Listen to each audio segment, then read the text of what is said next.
రజనీకాంత్ గారు ఇప్పుడు కొత్తగా యాక్ట్ చేస్తున్న మూవీ కూలీ. అయితే రజనీకాంత్ గారు ఈ కూలీ మూవీకి ముందు లాస్ట్ యాక్ట్ చేసిన మూవీ బెటయాన్. అయితే ఈ బెటయాన్ మూవీ ఈ మధ్య రిలీజ్ అయింది. అయితే రజనీకాంత్ గారు బెటయాన్ మూవీ రిలీజ్ తర్వాత కాస్త టైం గ్యాప్ తీసుకొని ఇప్పుడు మళ్ళీ ఈ కూలీ మూవీలో యాక్ట్ చేస్తున్నారు రజనీకాంత్ గారు. చూడాలి రజనీకాంత్ గారికి ఈ కూలీ మూవీతో కూడా ఒక మంచి హిట్ తనకి వస్తుందా లేదా అనేది మనం ఈ కూలీ మూవీ రిలీజ్ అయ్యాక చూడాలి. అయితే కూలీ మూవీలో హీరోయిన్గా యాక్ట్ చేస్తున్నారు శృతి హాసన్ గారు.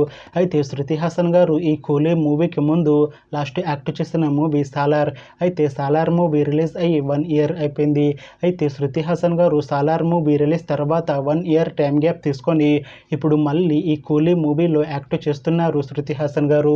చూడాలి శృతి హాసన్ గారికి ఈ కూలీ మూవీతో కూడా ఒక మంచి హిట్ తనకి వస్తుందా లేదా అనేది మనం ఈ కూలీ మూవీ రిలీజ్ అయ్యాక చూడాలి.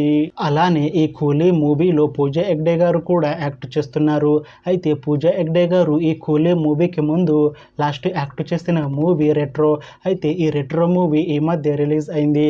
అయితే పూజా హెగ్డే గారు రెట్రో మూవీ రిలీజ్ తర్వాత కాస్త టైం గ్యాప్ తీసుకొని ఇప్పుడు మళ్ళీ ఈ కూలీ మూవీలో యాక్ట్ చేస్తున్నారు పూజా హెగ్డే గారు. చూడాలి పూజా హెగ్డే గారికి ఈ కూలీ మూవీతో కూడా ఒక మంచి హిట్ తనకి వస్తుందా లేదా అనేది మనం ఈ కూలీ మూవీ రిలీజ్ అయ్యాక చూడాలి. అయితే కూలీ మూవీ టీం ఈ మధ్య ఒక చిన్న టీజర్ని విడుదల చేసింది. అయితే దానికి మంచి రెస్పాన్స్ వచ్చింది. అయితే ప్రస్తుతం కూలీ మూవీ టీం షూటింగ్లో బిజీగా ఉన్నారు. అయితే ఈ కూలీ మూవీని ఈ ఇయర్లో రిలీజ్ చేసేలా ప్లాన్ చేశారు మూవీ టీం. చూడాలి కూలీ మూవీ రిలీజ్ అయ్యాక మంచి హిట్ అవుతుందా లేదా అనేది మనం ఈ కూలీ మూవీ రిలీజ్ అయ్యాక చూడాలి. Thanks for watching this video friends. మీకు ఈ వీడియో నచ్చితే ఈ వీడియోని లైక్ చేయండి. ఇంకా ఇలాంటి మూవీ అప్డేట్స్ కోసం ఈ ఛానల్ని సబ్స్క్రైబ్ చేసుకోండి.